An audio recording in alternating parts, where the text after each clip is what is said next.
Yeah, so let's start with the definition of meta crisis first. So meta obviously means like of or about something. So meta crisis would mean like the crisis of crises.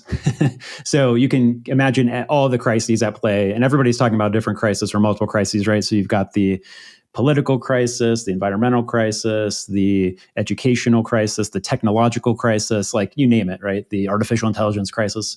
Um, so all of those crises kind of combined is at least how I refer to the term meta-crisis in this sense. Other people are using terms like polycrisis now.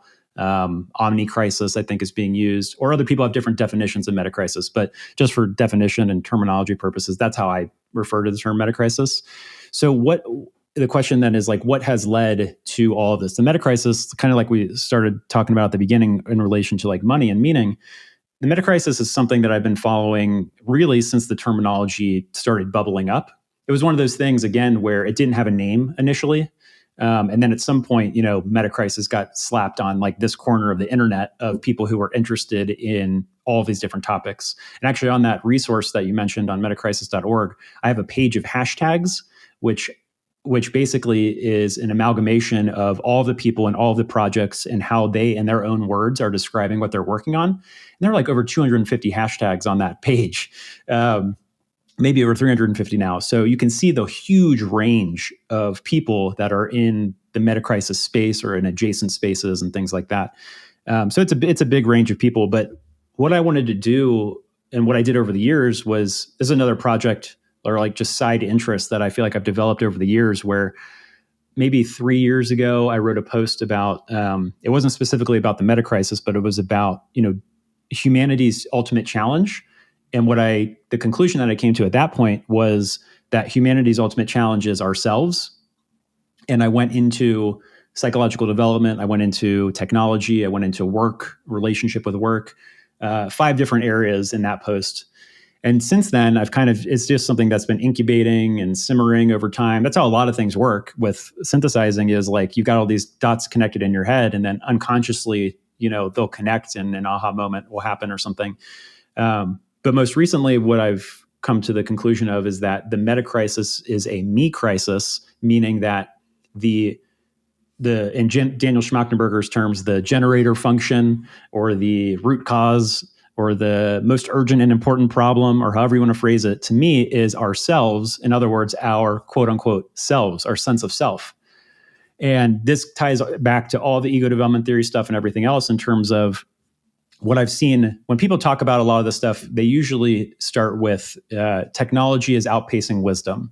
So there's usually something around that. Ken Wilber talks about this in a bunch of his integral theory books, and he actually says this is common, that technology runs ahead of everything else, and then everything else kind of catches up. So technology runs ahead of economics, I think he says. Technology runs ahead of culture. Obviously, that means technology runs ahead of people's personal development. And then there's kind of like a catch-up that has to happen, or a gap that has to be closed. And Daniel Schmachtenberger obviously talks a ton about the technological aspects, about catastrophic risks and things like that.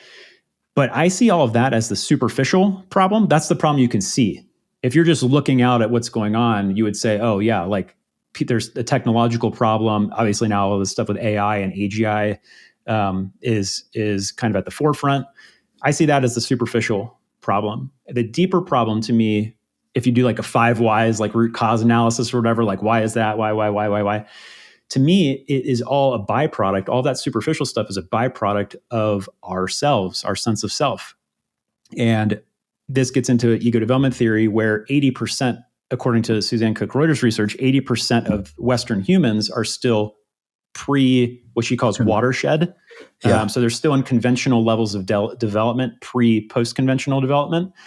And that means that if someone is in the conventional levels of development, which is what the Western world essentially socializes humans to be, like Suzanne says, stage 4, conventional stage 4 is the Western stage of adult development. That is like, you are a self-made human, and you have sole responsibility for yourself, and you have free will and agency, and it's up to you. And if you don't make it, it's your own fault. And there's praise and blame and all of these things associated with it.